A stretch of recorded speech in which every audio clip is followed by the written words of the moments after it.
I think we're ready to kick it off here and get into our main presentation tonight. And so I think we're looking at Joe. Is that awesome? Yes. So Joe, if you are ready, you're up there in Newington, not too far from where I grew up, actually. So I'm looking forward to getting a nice little tour of W1AW. So Joe, feel free to take it away.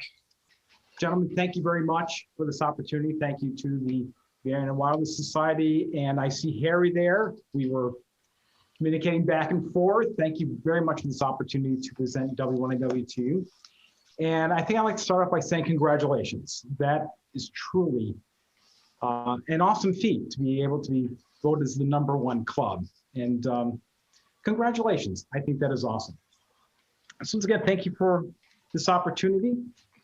Now, I'd like to go into a little bit of history about W1AW, and the reason for that is on occasion when we used to have people coming in, someday that's going to happen, on occasion I'd hear folks say that this was Hiram's house. Well, this was not Hiram's house. Hiram never saw this building. The original station was located about 5 miles to the north of us here in Newington. It was in Hartford.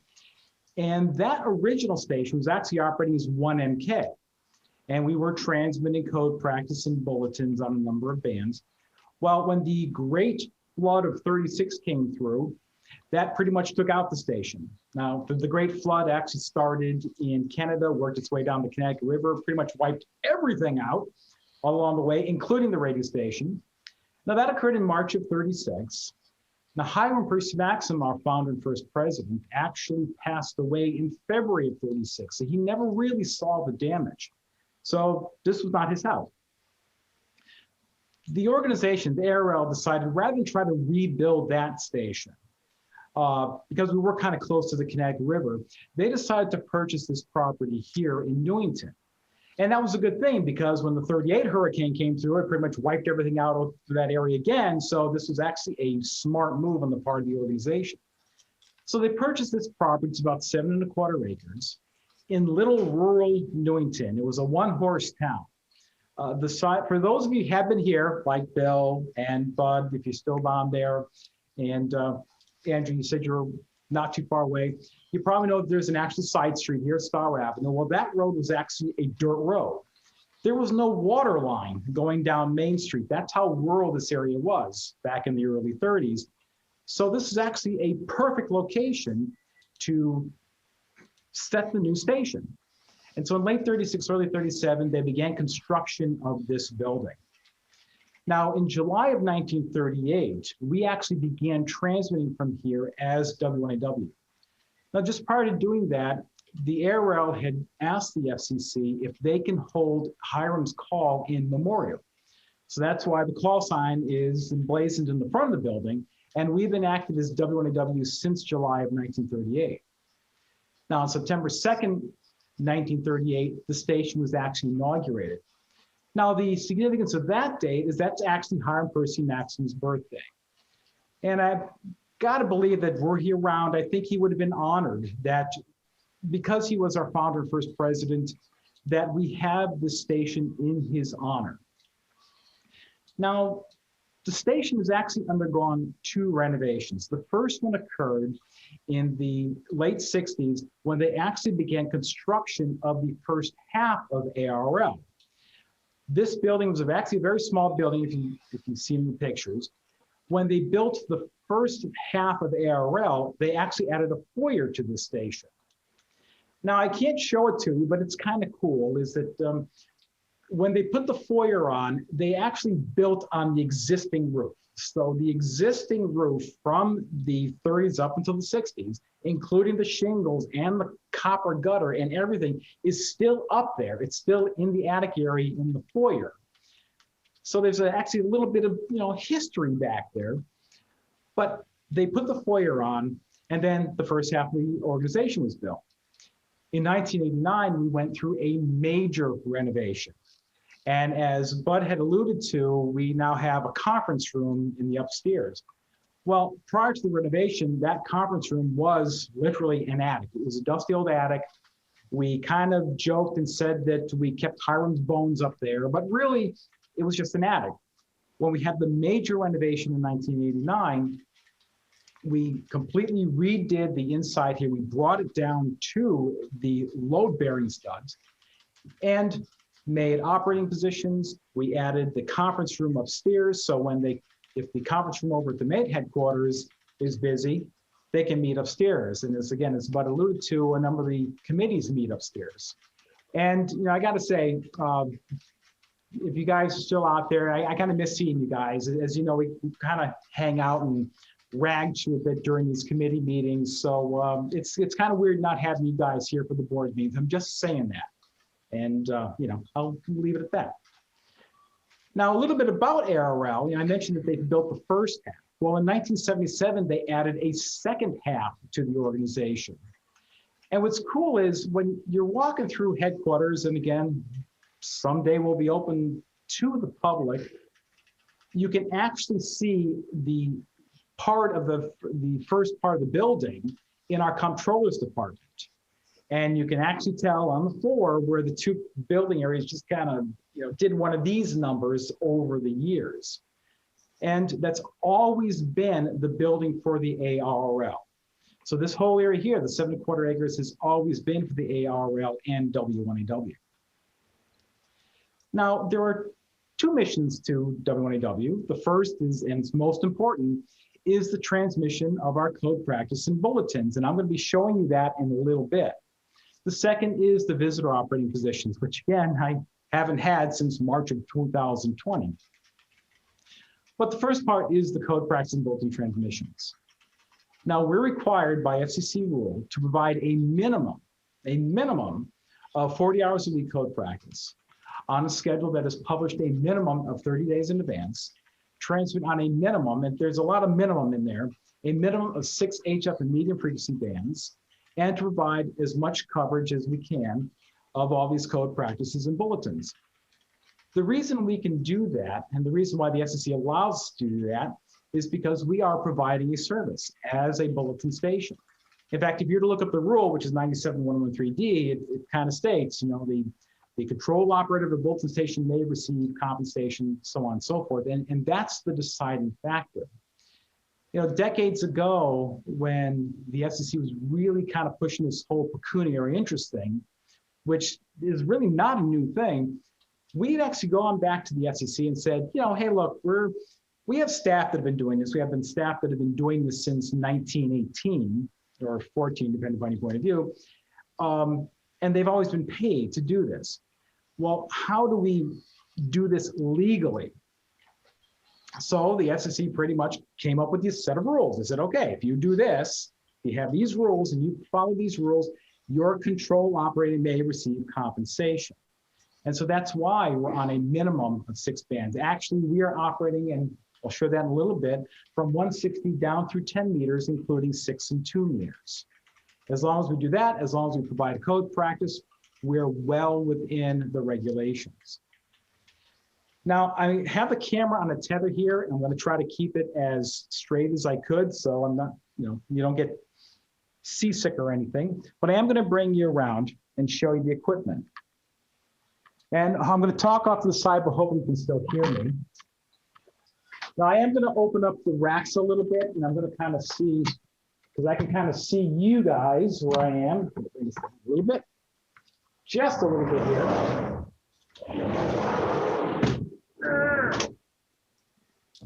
You got to love the coax. So I'm going to push this there to start. So I have amateur grade equipment on 160 down through 10 meters. It is predominantly ICOM. We're running ICOM 7300s, 7410s, 756s. However, I do have an FTDX 5000 that we use for 10 meters. Now, the reason for that is because we needed durable equipment. As part of the 1989 renovation, we had initially purchased Harris equipment. Now, Harris does not sell to amateur radio operators. However, because we are a broadcast station, and I use that term in a purely technical sense, we were able to purchase equipment from Harris Corporation. Now, we had specific technical specifications: duty cycle, spectral purity, stability, transmit, TR switch times. And at the time, the Harris equipment worked just well. Well, like everything else, over time, the equipment began to fail, the repairs became more and more frequent, the cost associated with it was getting prohibitive. So we decided to revisit amateur gear, because as long as it can meet these technical specifications, we're able to use it. We originally started with modified Omni 6 Pluses and modified command amplifier technologies. In fact, we had single band amps for 40 and 20 meters. We eventually settled on the ICOMs. Now, none of this equipment is supplied to us by the manufacturer. We actually would just go out and we would buy this stuff right off the racks for our use. We don't, and the reason we do that is we don't want there to appear to be any form of, give or take or anything like that. We're showing preference. I'm using a lot of ICOM equipment because for this particular setting, this stuff works great. Quite frankly, if Yaesu or Kenwood had a nice little radio like this that can fit in there, I would use that too. But for this setting, the ICOMs right now, the 7300s work well. They're very inexpensive. They're, one of you guys mentioned these are pretty much just SDR dongles anymore, and that's what they kind of are now. And for our setting, it works well. So I'm going to try to bring this in a little bit more so you can see. I got to be careful because it gets noisy when fans come on. So hopefully you can still see this. So we have 160, 80, 40, 20, 17, 15, 10, 6, and 2 meters. We're also using, in addition to the ICOM stuff, we're also using PW1s on 6 and 10 meters. Those are the amplifiers. Alphas on 160 and 80 meters, and ACOM 2000As on 40, 20, 17, and 15 meters. For 2 meters, we're using a Mirage repeater amplifier. And this is a real Mirage, one of these big, massive, it's just a big, massive heat sink that we're using for 2 meters. Now, for antenna patching, I'm going to bring this up a little bit so you can kind of see that. Oh, by the way, I'm doing some experimenting, which is why you see everything kind of up here. It looks a little funky. There's actually a Ham plus AS 1204F up there. Because right now the radio station laboratory is going through renovations, so they're kind of tapping into my stuff here. Now, as I mentioned earlier, we do have visitor operating positions, and I'll be showing that in a little bit. Well, I have to patch antennas to them all. Now, I have 4 towers. I have 3 60-foot Roan SSV self-supporting, and I have a 120-foot Roan 65, which is actually the bottom section. And that tower pretty much has all the bulletin antennas on it. But between all 4 towers, I have antennas that cover for both our broadcast equipment as well as our visitor operating. Now, with this patch panel here, I can connect any one of the antennas to any one of the operating positions in each one of the studios. Over here, let's see, can you see that? Yeah, over here, I have to look at the monitor back and forth. That's what it is. These are attaching the antennas to all the transmitters that we're using. Now, it can be argued, and rightfully so, that all this patching can be done automatically. And again, I have a 1204F up there. But for us, we use the good old-fashioned coaxial cable. In this case, LMR 400 with real 83 1SP connectors on it for Amphenol. And the reason for that is twofold. First off, I can develop any combination here of antenna switching. But also, and more importantly, I am physically disconnected from the antennas. I don't have to worry about lightning protection necessarily because, well, I don't have to worry about lightning getting to the equipment.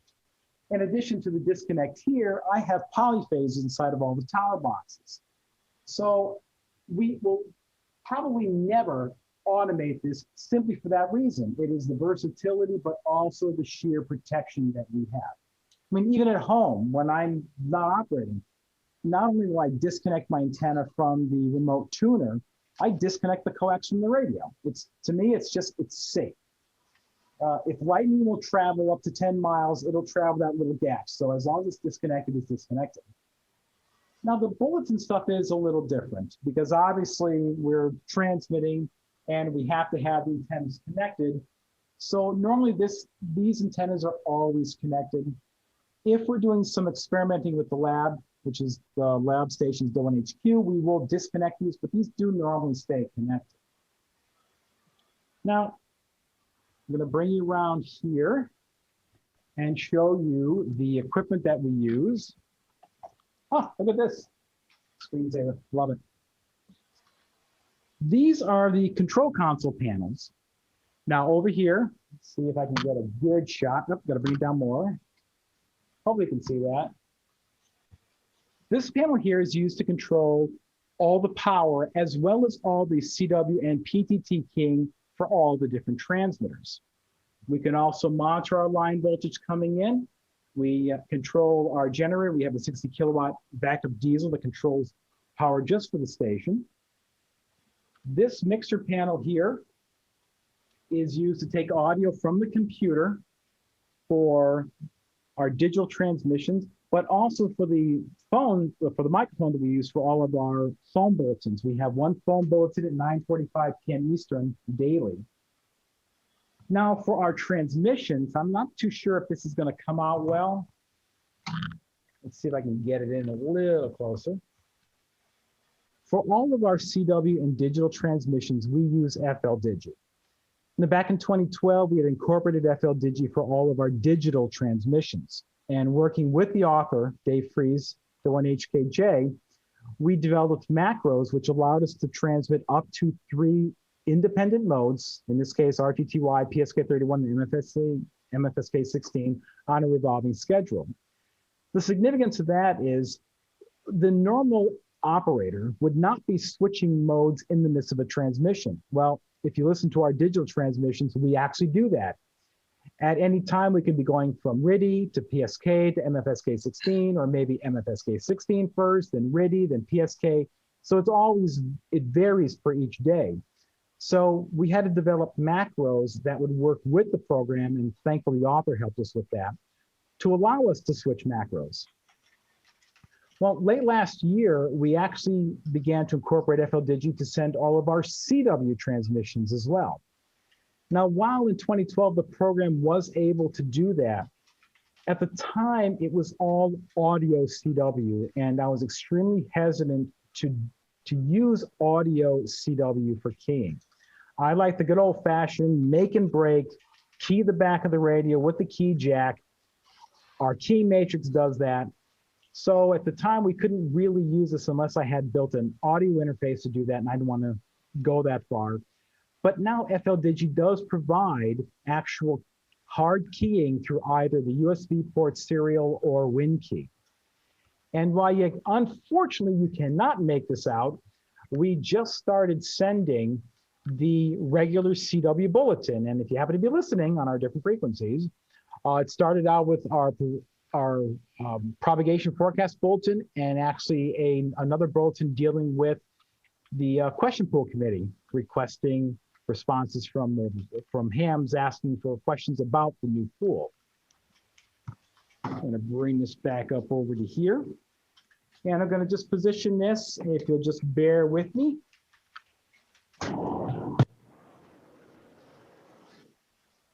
Walk in front of the camera. There we go. Now, we're a radio station, and we're a ham radio station, but like everybody else, and like all good hams should, we need to ensure that we're on frequency. We need to ensure that our signal is clean. Now, if you're familiar with our published schedule, especially when it comes to CW, you know that we end on the half kilohertz. If you were to see these displays, and hopefully you can kind of see this one. This is my 15-meter setup. The display says 21067.513.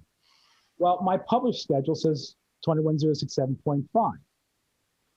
we will use the display to kind of get us in the neighborhood. After that, I will conduct frequency measuring tests and transmissions on all the equipment to actually set our transmitted signal to end on the half kilohertz. So I will use this equipment to do that. In this case, got a Hewlett-Packard frequency counter, and to test the equipment if necessary, I actually have an analyzer here. Now, right now they're on just for demonstration purposes. This one happens to be monitoring our 40-meter CW transmission. But this equipment is sent out for calibration. I normally will send this equipment out when the lab sends their equipment out, their part of the equipment for calibration. This counter and analyzer also has a, let's see if we can drop it down a little bit, a 10 megahertz GPS reference. And we do that for stability. Now, again, get this thing back up here. Actually, you know what? I like the backdrop. It's always good to see the equipment.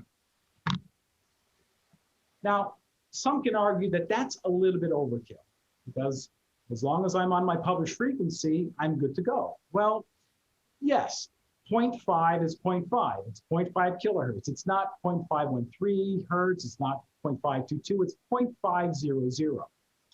So I do what we can to ensure that our measured frequencies are nearly or exactly on the half kilohertz. And when time allows, I will conduct frequency measuring tests at least 2 to 3 times a month on all those transmitters just to ensure that we are exactly on frequency. I also do that because some hams will use us as a frequency reference. If they can't pick up WWV or CHU for whatever reason, they'll turn to us. And I'd like to say with a very good air of confidence that yes, if you're measuring our 20-meter frequency, for example, 14047.500, worst case, we might be a hertz off.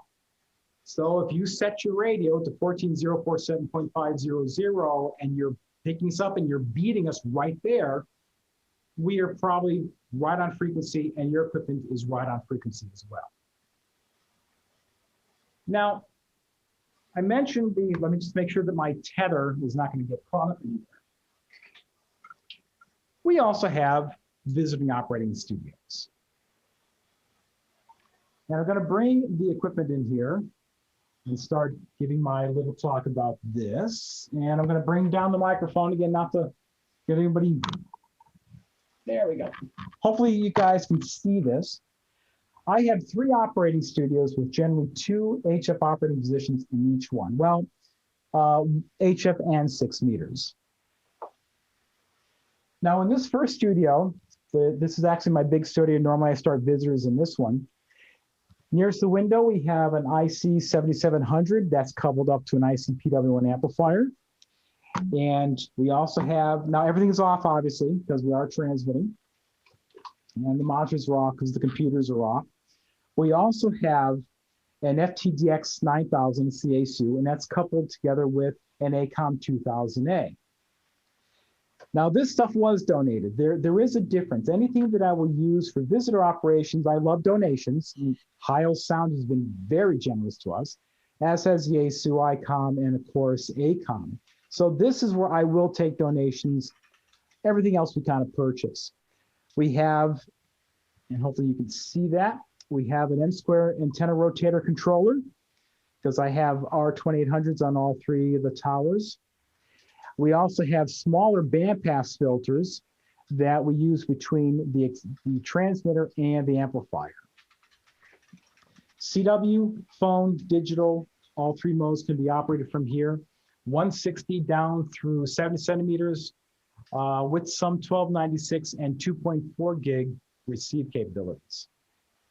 Now in my second studio, it's a little more crowded. Bring you down into here. And again, what I'm trying to do is trying to catch the shot and look at the monitor as well. Again, sorry, everything's off, but you kind of understand.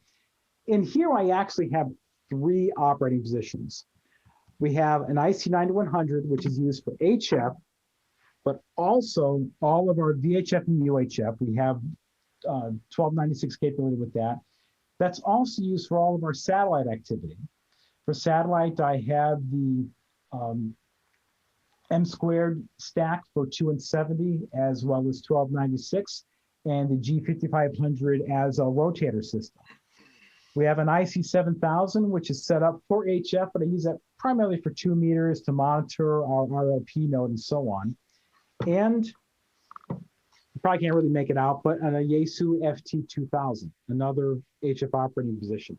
In addition to 6, all the radios that have a 6-meter component to it, there's also a 6-meter connection on the panel, just in case. In the studio, we also run a WinLink node. We use RMS Express on 2 meters, and that is used a lot by the local Aries folk for connecting into the WinLink system to send and receive WinLink mail. APRS, and we beacon our weather information through here through the APRS network. We have the one other studio here, and good thing my tether is long enough. In here we have a Yaesu FTDX 5000, another donation from Yaesu. That's coupled up to a Quadra and a Kenwood TS590, and that is also hooked, another donation, and that as well is hooked up to an ACOM 2000A amplifier.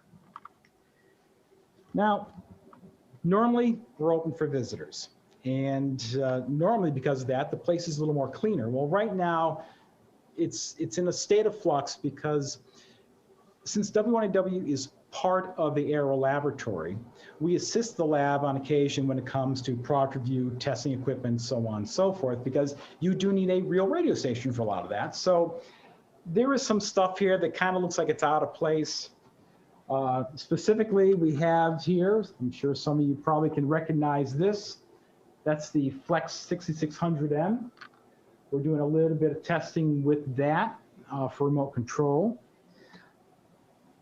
Normally, this whole area here is yet another set of HF operating positions, but I also have our WinLink HF side here, because we do connect into the WinLink system, generally, primarily for emergency communications, hurricanes, stuff like that. We're also a Mars station. We have the 2 D-Star radios, the ICOM ID1 and the 28, oh boy, Joe, come on. It's been a long day. The 2820H, which allows us to monitor the 2-meter D-Star system, which is in operation in the lab when it is active. And one little tiny little station here, yes, we do have DMR. You probably can't really make it out, but we actually have the Raspberry Pi. I was going to put this in a box, but I thought it's cooler doing this. And IRLP. We do have our own IRLP node. We are node 4292. We had set that up primarily for MCOM use. In the past, if we ever needed to get into an affected area, we would always kind of borrow the local clubs that had IRLP nodes, and we didn't want to overstay our welcome because it sometimes was a problem. We'd have to get a hold of the trustee, ask him if we can use it, tell him why. That would tie up the repeater. Sometimes it was an issue. So we decided, you know what, since we are doing this in times of emergency communications, we're just going to set up our own RLP node, and it's worked fine since then. Now, one last thing I want to show you, because you know what station does not have it? I just got to turn on the light here so you can see it.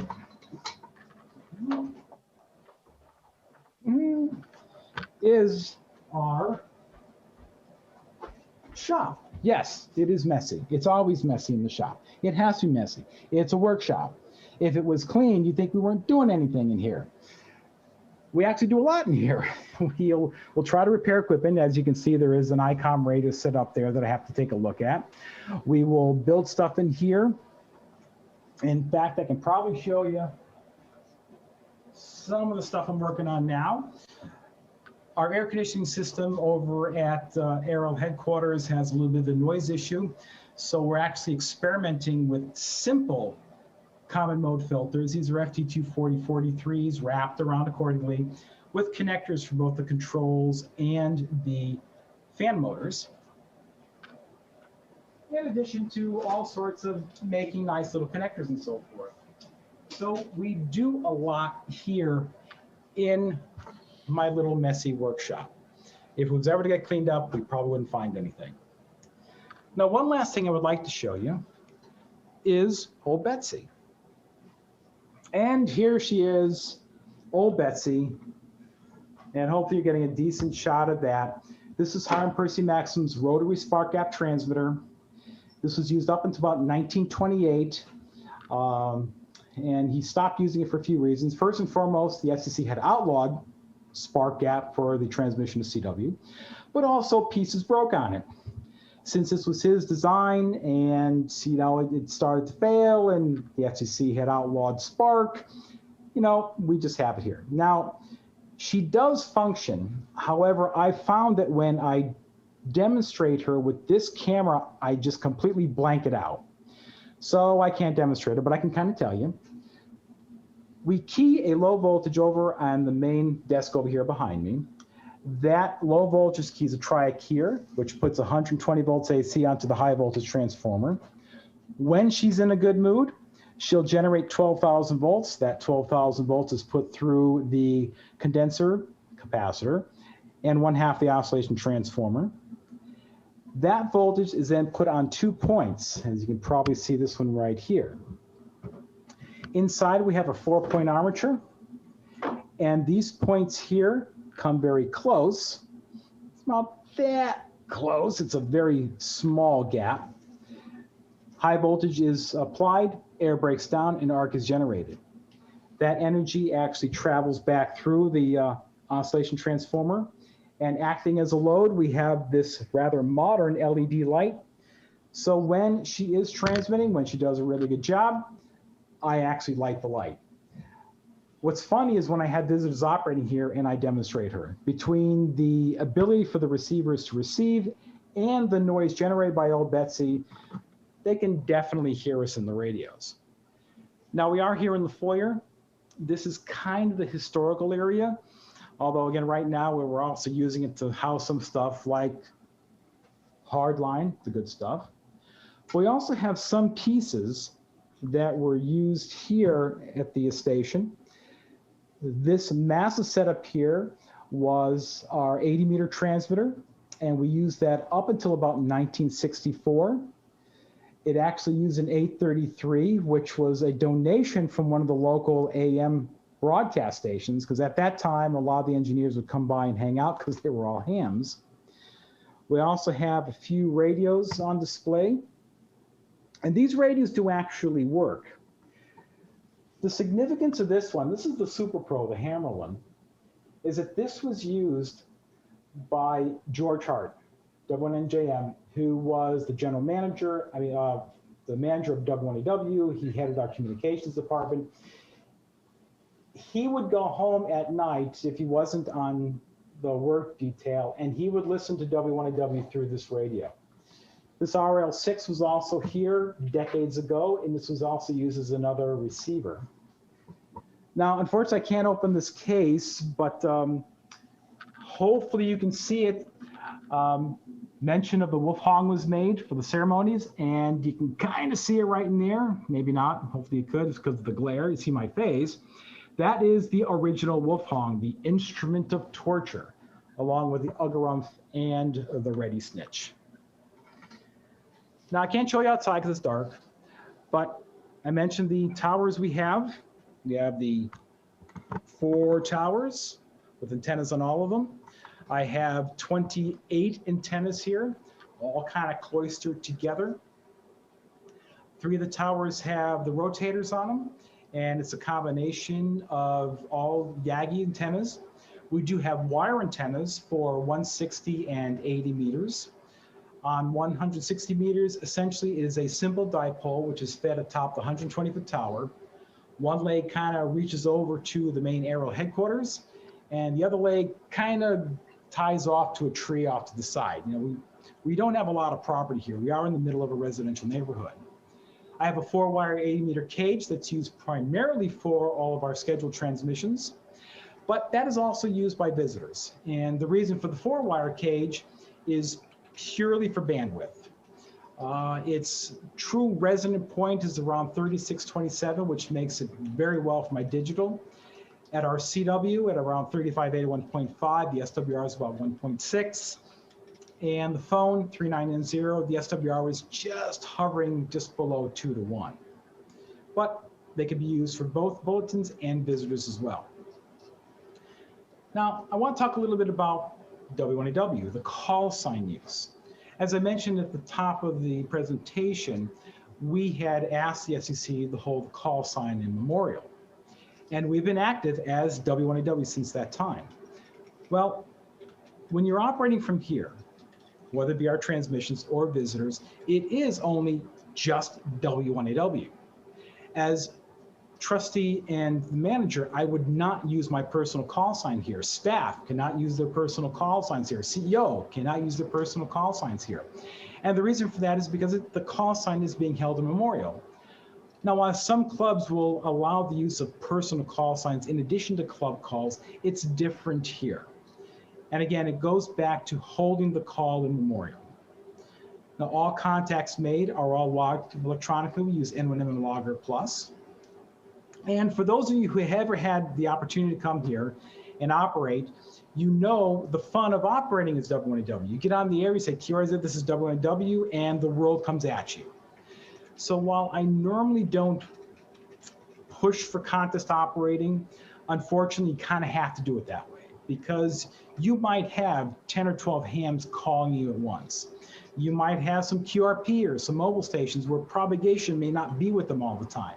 So while I would prefer that hams kind of sit back and rag you a little bit, the fact remains that you just kind of have to get them in the log because that's what a lot of hams just want. They just want to get in the log, say they've worked W1AW, I still upload to logbook, we still send out QSL cards, but it's just the fun of being on this end of the pileup. Now, as I mentioned, we are in the middle of a residential neighborhood, so my towers and subsequent antennas are kind of really close together.